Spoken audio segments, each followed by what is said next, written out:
I'm Sam. I'm a long-time engineer turned product manager here at Buildkite.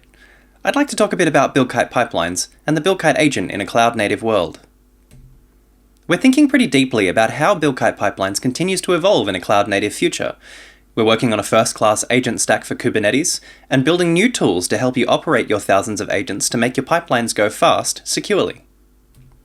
Along the way, we've been working on a few ways to create new security boundaries for your agents to better suit cloud-native infrastructure like Kubernetes.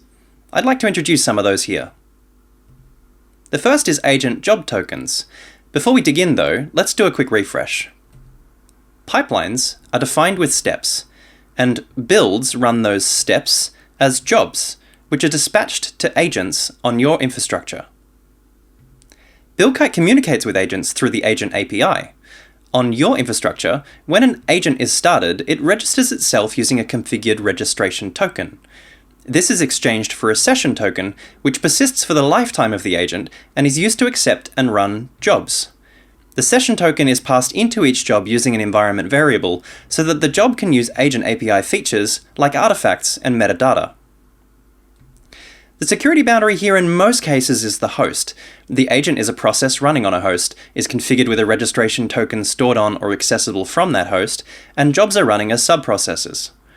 There are important layers of security which can be used, like hooks, but the hard boundary is the host. The story is a bit different when using a container orchestration layer like Kubernetes, though. It's now common to run the agent within a Kubernetes pod, and then schedule jobs in separate, isolated pods. Combined with container isolation tools like gvisor or Sysbox, or platforms like Fargate, this can create a very secure boundary around a single job. But the agent is still using a session token and must pass it into the job context. When a job is finished, the agent moves on to another job. But the session token it passed into the previous job is still alive. So it's possible that it could be used by the previous job context if it lingers, or anywhere else it may have sent the token. If you have strict compliance requirements, or run code from untrusted sources, then this may be an unacceptable risk.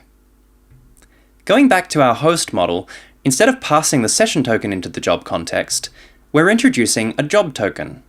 When the agent accepts a job, we send it a unique token which only works for the lifetime of that job, and pass that into the job context instead of the session token. On a single host like this, it doesn't make much difference, the security boundary is the same. But back on Kubernetes, it means that when a job is finished, there is no risk that the credentials will continue to function beyond the lifetime of the job. So we can safely consider a job finished, with no viable credentials to do anything unexpected. Support for agent job tokens is available in Buildkite Agent version 3.39 and above, but it's not generally available from the Agent API yet. Let us know though if you're keen to try a preview. We might be able to turn it on. Agents can also make decisions about what jobs are allowed to do. You can restrict the pipelines, repositories, or branches allowed to run on an agent using features like agent hooks.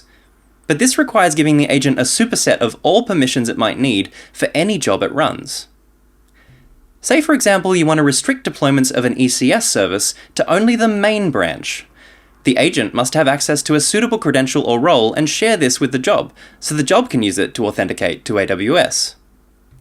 But it's possible to make that policy decision when the job attempts to do the deployment by using identity tokens which identify the job itself, without requiring the agent to hold those permissions directly. That brings us to the second feature I'd like to talk about today, OIDC. OpenID Connect, or OIDC, has emerged as a popular standard for securely exchanging identity with federated systems. Coming back to our deployment scenario, the Buildkite Agent API now also acts as an OIDC identity provider, so the job can use a job token, guaranteed to belong to the current job, to provision an OIDC identity token and exchange that identity token with federated systems like AWS. The identity token identifies the current job and also includes attributes like the pipeline and the branch, signed by Buildkite. This means you can write a policy allowing the token to perform certain actions, like an ECS deployment, using attributes within the token, like a branch of main, without any additional context. Here's roughly what an OIDC token looks like. It's a JOT, or JSON Web Token, which is encoded JSON with a header, payload, and signature. Inside the decoded payload are claimed attributes. The organization, pipeline, build, branch, commit, and step keys are all included and useful for policy decisions. The job and agent ID are in there as well as part of the identity and for establishing provenance. It's still in preview, but you can try this out today. The latest version of the Buildkite Agent has a new subcommand for provisioning OIDC tokens. And we've written an example plugin showing how to use these tokens to assume a role in AWS. There's a blog post which will demonstrate this in more detail coming soon. These tokens are not just limited to deployments. They can be used with the secrets broker to vary credentials available within a job based on attributes. HashiCorp's Vault supports OIDC tokens, for example. Kubernetes also supports OIDC tokens. You could allow jobs to conditionally assume a service role in a cluster to modify resources like deployments. Beyond federated identity, OIDC tokens may also be useful for build provenance and supply chain security.